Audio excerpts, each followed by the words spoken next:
दोस्तों, पाकिस्तान के हालात दिन ब दिन ख़राब हो रहे हैं और इन्फ्लेशन रेट आसमानों तक पहुंच गया है और करेंसी दिन ब दिन डीवैल्यू हो रही है। ऐसे में इस किस्म के लोग हमारे मुल्क में इस मार्केट में आ गए हैं और जो भोले भाले लोगों को अपनी बातों में फंसा के सब्ज़ बाग दिखा के उनसे पैसे बटोर रहे हैं और उनको कह रहे हैं कि हम तुम्हें बाहर के मुल्क पहुंचाएंगे, तुम 10, 20, 25 लाख रुपए का इंतज़ाम करो, इस मुल्क में कुछ नहीं रखा, हम तुम्हें बाहर पहुंचाएंगे। और वो डंकी के ज़रिए डंकी मार के उनको बाहर पहुंचाने के ख्वाब दिखाते हैं और उनको कहते हैं कि हमने बहुत से लोगों को पहुंचाया और बड़े बड़े लोगों से फ़ोन पे बात करवाते हैं कि देखें हम भी इसी तरीके से आ गए, तुम भी आ जाओ यहाँ पे। और यकीन करें कि पिछले हफ्ते मेरे पास एक पेशेंट आया और वो मुझे बता रहा था कि 2 लड़के हमारे गांव से डंकी मार के बाहर जाने की कोशिश में जो है बॉर्डर के ऊपर किसी गोली का शिकार हुए, अंधी गोली का। और इसके बाद वो इस दुनिया से चले गए। उनकी डेड बॉडी भी कोई 1 महीने के बाद उनके गांव पहुंची और बड़ी मुश्किल से तगो-दो के ज़रिए से। और वो बेचारा रो रहा था और वो कह रहा था कि मेरे बहुत करीबी अजीज़ के बच्चे थे, वो यंग बच्चे।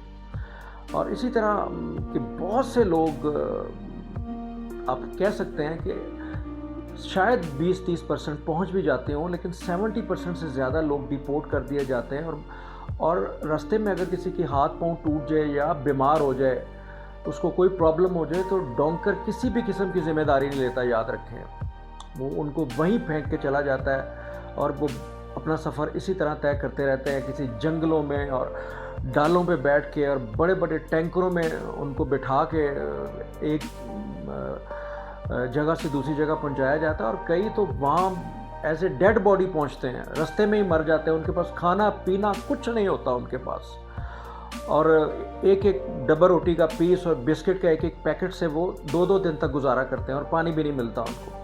लेकिन फिर भी ना जाने क्यों लोग एक अंधेर नगरी और की तरह जो है पागलों की तरह ऐसे लोगों की बातों में आ जाते हैं और अपना सब कुछ उनको दे बैठते हैं, घर बार सोना और चीज़ें बेच के उन एजेंटों को जो है पैसे देते हैं। और उसके बाद उनकी जो पेरेंट्स, उनके बीवी बच्चे, उनकी शक्लें देखने के लिए भी जो है तरस जाते हैं और सारी ज़िंदगी वो वापस भी नहीं आ सकते क्योंकि वो गैर कानूनी तौर पे गए हुए होते हैं।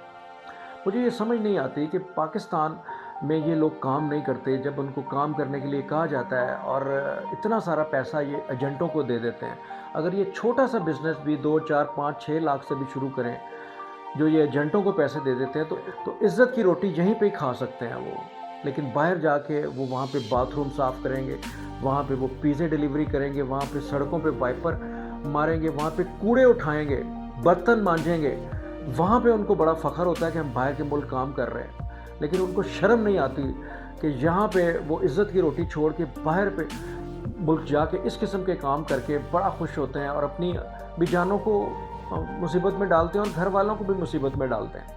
तो खुदारा ऐसे लोगों से बचें। मैं अगर आपको अपनी एग्जांपल दूं कि मैं डॉक्टर बनने के बाद मैं भी डबल माइंड हो गया था कि मैं यहाँ रहूँ या बाहर चला जाऊँ। मेरे भी जहन में बहुत से लोगों ने ये क्वेश्चंस डाले थे कि यार छोड़ो, पाकिस्तान में क्या रखा है, कुछ नहीं, यहाँ पे हालात ख़राब हो जाएंगे, ये हो जाएगा, वो हो जाएगा, तुम बाहर चले जाओ, इधर किसी किस्म की सिक्योरिटी नहीं है, फलाना ढमकाना सब कुछ।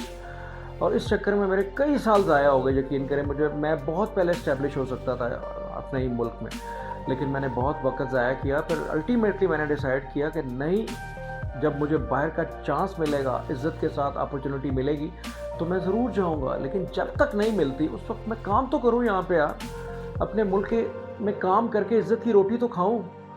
मुझे क्या ज़रूरत है एजेंटों को पैसे दे के गैर कानूनी तौर पे बाहर जाने की, और मैं अपने आप को भी मुसीबत डालूँ, बाहर के मुल्क जाके असाइलम लूँ और फिर सारी ज़िंदगी वहाँ पे फंसा रहूँ और पाकिस्तान भी ना आ सकूँ। तो खुदारा अपनी ज़िंदगी को आसान बनाइए, अपनी फैमिली के लिए इसी मुल्क में काम करें और इज़्ज़त की रोटी खाएँ अपनों में रह के। तो आप देखेंगे आप दिनों में आस्ता आस्ता जो है वो ऊपर जाना शुरू कर देंगे। हम सब को ये तकलीफ़ होती है एक दूसरे को देख के कि उसके पास बड़ा पैसा है, मेरे पास नहीं है, तो मुझे फटाफट कुछ कर लेना चाहिए। शॉर्टकट के चक्कर में हम लोग बर्बाद हो गए हैं। हम ये नहीं देखते कि अगर एक बंदे के पास पैसा, गाड़ी, घर, बिजनेस है, तो उसके पीछे कितनी स्ट्रगल है, कितने साल हैं, 15-20 साल उसने लगा के ये सारी चीज़ें हासिल की हैं। 1, 2, 3, 4 दिनों में ये सारी चीज़ें नहीं हासिल होती।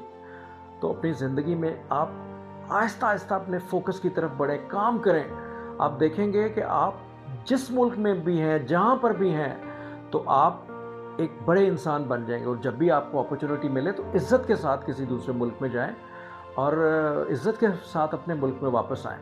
بہت شکریہ ڈاکٹر قمر کو اجازت دیجیے، اللہ حافظ۔